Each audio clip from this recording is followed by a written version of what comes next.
Subscribe करें vital biology online class channel को और बेल आइकॉन को क्लिक करें ताकि आपको लेटेस्ट क्लास मिल सके।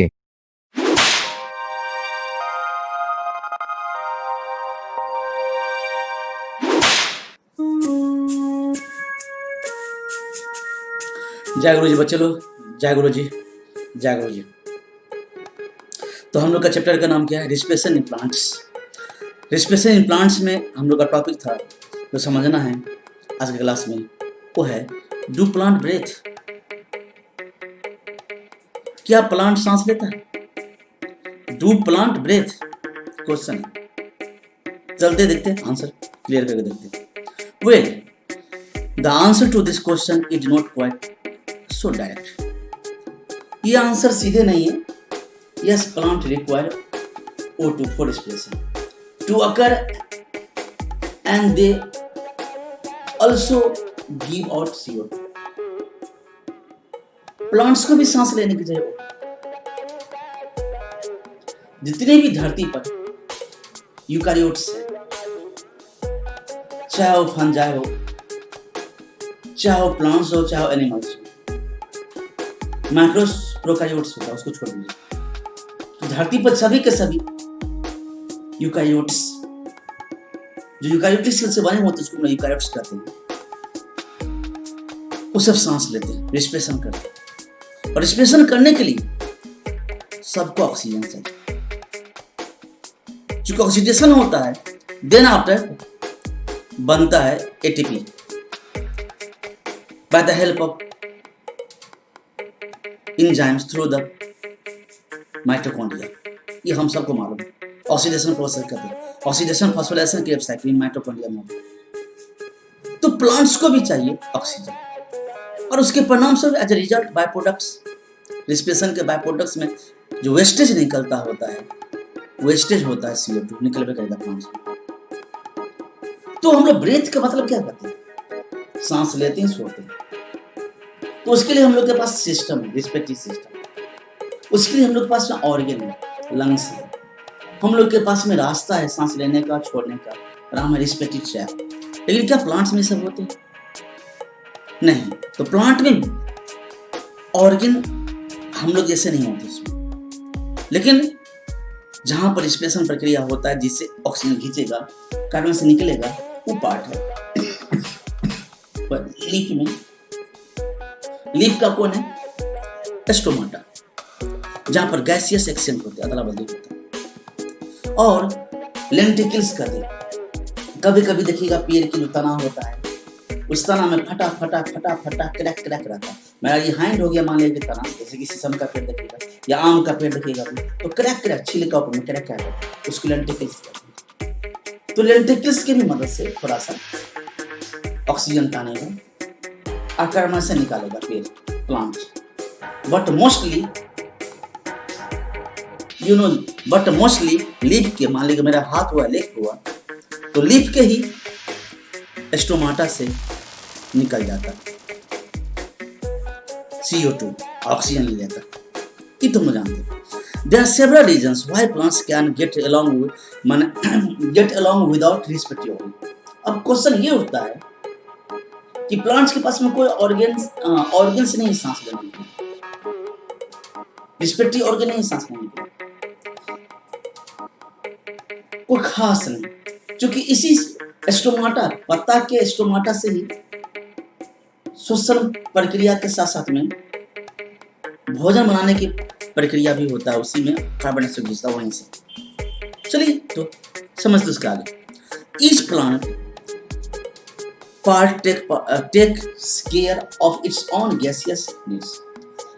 प्लांट्स के जितने भी पार्ट्स होते हैं, प्लांट्स के पास में जितने भी भाग है, जितने भी पार्ट्स, जितने ऑर्गन्स है, वो अपना केयर खुद समझता है, करता है कि कौन पार्ट्स को कितना ऑक्सीजन चाहिए, कितना कार्बन से निकलना चाहिए। ये प्लांट्स का पार्ट्स खुद डिसाइड करता है। इसीलिए प्लांट्स के पास में कोई खास रिस्पिरेटरी ऑर्गन नहीं होता। अगला, there is very little transport of gases from one part to another। Plants में गैस का जो ट्रांसपोर्ट प्लांट्स में बहुत ही कम जगह होता है, बहुत कम। There is very little transport of gases. Plants में ट्रांसपोर्ट ऑफ गैसेस बहुत कम होता है from one plant parts to another, इसलिए उसको जरूरत नहीं, क्योंकि गैस का उसको जरूरत नहीं। क्यों नहीं जरूरत ऑक्सीजन को जाएगी? तो पहले ही बोल चुके आप लोग कि जो भोजन बनाएगा उसी समय में तो एटीपी भी बनता है और एटीपी भी बन जाएगा तो यूज हो जाएगा। लेकिन पेड़ का वो पार्ट जो नॉन ग्रीन होता है उसको भोजन चाहिए, उसको एटीपी चाहिए, तो वहीं के लिए चाहिए, इसीलिए। दूसरा, second, plant do not present great demand for gas exchange. और प्लांट को ज्यादा डिमांड भी नहीं करता है गैस का, O2 लेना है, CO2 छोड़ना है, काफी है पत्ते से, क्योंकि पत्ता ही उसके पास इतना ज्यादा हो जाता है ना पेड़ में। हमले पास में एक ही को नापना है, लेकिन सोचिए एक पेड़ में लीफ कितना होता है और लीफ के पास में स्टोमाटा आने का,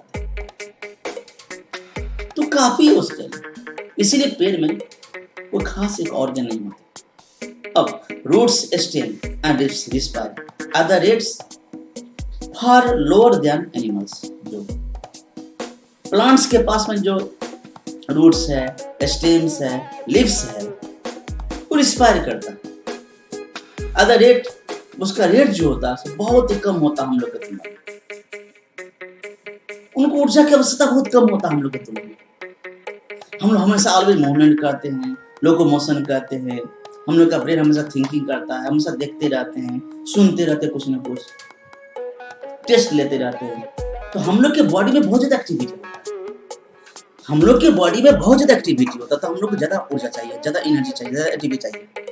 लेकिन पेड़ तो एक ही जगह स्टेबल होता है। कल पेड़ को थोड़ा सा मूवमेंट करना चाहिए, मूवमेंट करने के लिए, रिप्रोडक्शन करने के लिए, ट्रांसपोर्ट करने के लिए, और लीव्स, फ्लावर, फ्रूट्स को बाहर निकालने के लिए, ओरिजिन होने के लिए चाहिए ऊर्जा। लेकिन हम लोग को तो एनी टाइम बगैर ऊर्जा का तो कुछ होता ही नहीं हमको। अब मैं हाथ में से कर रहा हूँ, उसके भी एनर्जी चाहिए। ये हम लोग की बात है, चलो अब प्लांट्स पर। इसीलिए प्लांट्स में roots, stem, leaves respire at rates far lower than animals do. Only during photosynthesis are a large volume of gases exchanged. केवल पेड़ को फोटोसिंथेसिस करने के दौरान लार्ज अमाउंट में कार्बन डाइऑक्साइड चाहिए, और जितना कार्बन डाइऑक्साइड निकलेगा उतना ऑक्सीजन तो निकल देगा। लेकिन श्वसन प्रक्रिया पेड़ में इतना ज्यादा नहीं होता जितना कि फोटोसिंथेसिस होता है। Each leaf is well adapted to take care of its own needs during their periods. प्रत्येक लीव्स के पास में अपना कैपेसिटी होता है, एडेप्टेड होता है, अपना केयर खुद कर लेता है। कब कितना ज्यादा श्वसन करना चाहिए और कितना ज्यादा फोटोसिंथेसिस करना चाहिए, ये पेड़ को अपने आप को बखूबी मालूम है, क्योंकि हम लोग नहीं कर सकते। आप पेड़ को समझा भी नहीं सकता। तो पेड़ का डीएनए ऐसा है अपना खुद मेंटेन कर लेता है। When cell photosynthesis करता है तो एबिलिटी होता है O2 is not a problem in these cells। और जिस सेल में जानोगे तो O2 निकलता तो उस सेल को सांस लेने की जरूरत नहीं होगा, फोटोसिंथेसिस होगा तो जो ऑक्सीजन निकालेगा उसको सीधे यूज कर लेगा। Since O2 release within the cell तो O2 को लेके भी निकालेगा। अब जो से ज्यादा O2 बनेगा तो निकाल भी करेगा। ये बात होता है। थर्ड बात, क्वेश्चन का थर्ड बात, ईच पेड़ में पास में कहता डिस्टेंस, जैसे कि दैट मींस कि प्रत्येक पेड़ के पास में। तो बच्चे लोग आपको समझना कि थर्ड बात ये है कि distance that grass must diffuse even in large. Grass छोटा छोटा पेड़ होता है और उसके पास डिफ्यूज बहुत ज्यादा चाहिए गैस का। लेकिन जो बल्कि प्लांट होता है उसको ग्रेट इज नॉट ग्रेट। जो बड़ा बड़ा पेड़ होता है उसको ज्यादा सांस की जरूरत नहीं होती, लेकिन जो छोटा छोटा पेड़ होता है उसमें डिफ्यूजन बहुत फास्ट होता है, तो रिस्पिरेशन भी बहुत फास्ट होता है। each living cell in plants is located quite close to the surface of plant. प्रत्येक जो सेल होता है प्लांट का लोकेटेड माने क्लोज रहता सरफेस, प्लांट के सरफेस से लगभग में सटा ही रहता, और अंदर का पार्ट पेड़ का तो मरा ही रहता। जो पिथ्स होता है अंदर का पेड़ का, अक्सर मोस्ट ऑफ पेड़ का जो अंदर का जो पार्ट्स होता है वो डेड रहता है। कौन? अब कहेंगे जाइलम, जाइलम का मोस्ट ऑफ सेल डेड रहता, फ्लोएम का मोस्ट ऑफ सेल डेड रहता। केवल पैरेन्कमा, कोलेनकमा, स्किनकमा भी डेड रहता है। स्किनकमा, जाइलम, फ्लोएम का मोस्ट ऑफ सेल डेड रहता है अंदर का बीज का, उसको मसारिल कहते हैं। तो जो लिविंग पार्ट होता है सेल का, प्लांट का सेल के ऊपर का पार्ट, माने प्लांट हुआ, मेरे वहाँ प्लांट हुआ, वो चारों वाले का जो सेल हुआ लिविंग सेल, तो जस्ट लिविंग सेल ऊपर का सरफेस से ज्यादा जुड़ा रहता है। इसीलिए पेड़ को सांस लेने वाला कोई अंग नहीं चाहिए। तो क्वेश्चन था आप लोग का कि डू प्लांट ब्रीथ, इसीलिए पेड़ को श्वसन प्रक्रिया करने के लिए न कोई अंग की जरूरत होती है, लेकिन हाँ रिस्पिरेशन जरूर करते हैं।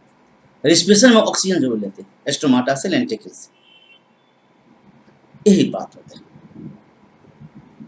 तो ना बच्चे लोग, बस आज यहीं तक। अब हम लोग कल पढ़ेंगे रिस्पिरेशन। जय गुरु जी, जय गुरु जी, जय गुरु जी।